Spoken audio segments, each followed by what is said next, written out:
Good morning on a bright sunny Tuesday. Hope everybody's okay. I did the Joe Wicks again today. I'm quite proud of myself. Hope everybody's okay. There's a lot of people watching the video, so thank you. And we have a mystery reader. If you go on the school webpage, onto the reception page, on Help at Home, Mr. Green has done a very special first start of Mr. Twits. So if you would like another familiar face, go onto the school webpage and check out the reception page and you'll see Mr. Green reading as well. I think there might be some more readers coming as well, which is quite exciting. I've got Mickey and Minnie joining me today, and let's see what the story is today.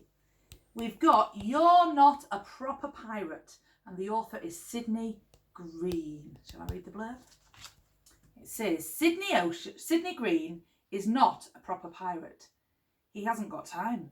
He's far too busy racing cars, building enormous castles, and having an absolutely rip-roaring time with his dog Jemima.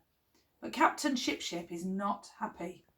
And shiver me timbers, he's set a course straight for Sidney Green's treehouse.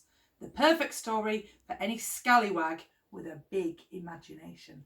Now, we all know Cookridge kids have got big imaginations. So let's see what happens in the story today.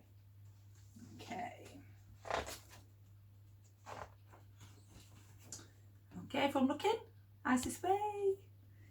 Okay. On an ordinary day, way back in history, like 4 or 5 or 19 weeks ago, Sidney Green and his dog Jemima were just playing when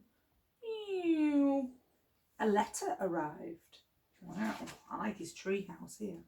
Very cool. The letter said, Dear Sidney Green, you have spent too long just playing. It's time to become a proper pirate. Please report to me immediately. Yours heartily, Captain Shipshape. Being a proper pirate sounds like fun, Sidney Green told Jemima. But first, we need to complete a very important race. He wrote a quick note back to Captain Shipshape. I'll come in a minute. And whoosh! Wow, look at that. They zoomed along more than 150 miles per hour. They zipped round corners. They jumped over the Great Wall of China and won the race by a whisker. They've had a rip-roaring time. Wow. Jemima's in there as well. Then they headed home and forgot all about Captain Shipship until a scarlet macaw flew through the window. Sidney Green, it squawked. You're just playing. You're not a proper pirate, and you must become one. Report to Captain Shipship immediately. Oh, I'll come in a minute, said Sidney Green. But we're just in the middle of a very important expedition. Ooh, said Scarlet Macaw. That sounds exciting. Can I join in too? So they all set out for Africa. They got lost in the ocean, tumbled down a waterfall. Wow, all the way down here. Ooh. Nearly got eaten by a shark. Ooh. But they arrived in Africa just in time for the hippo's birthday party. They had a rip-roaring time. Happy birthday to you, happy birthday to you, happy birthday, Mr. Hippo, happy birthday to you. Then they went home and forgot all about Captain Shipship until there was a loud knock on the door. Bang, bang, bang. Sidney Green, said 3 smart pirates with shiny cutlasses. You're just playing and you're not a proper pirate, and you must become one. Report immediately to Captain Shipships. I'll come in a minute, said Sidney Green. We're just in the middle of a very important building project. Said the pirates. That looks interesting. Can we join too? So they all started to build an enormous castle. Wow. We've been learning about castles this term, haven't we, this year?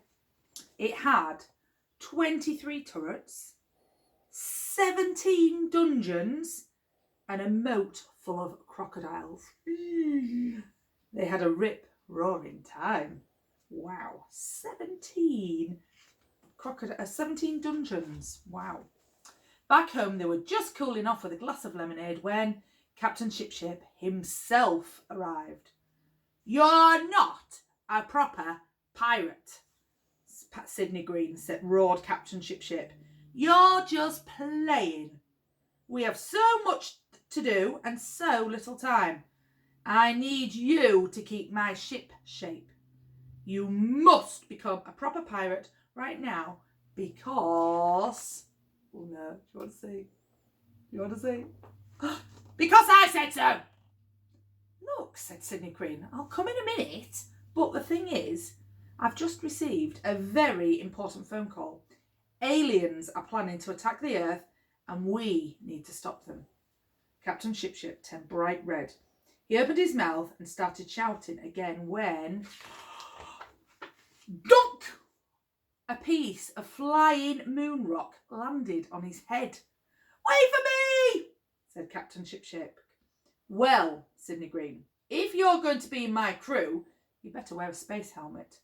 So they all fastened their helmets securely and they blasted off into outer space. Wonder if they saw Tim Peaks up there. And chased them back to a far distant planet. Wow. There's purple aliens on there. And they all had a rip-roaring time. Wow. Look at Jemima the dog. Back home, they were just having a rest in Sydney's sandpit when Mrs. Shipship arrived. "Captain Shipshake," she called, "you're just playing. Cabin boy Jim has made your tea. Wash your hands and come right now, please."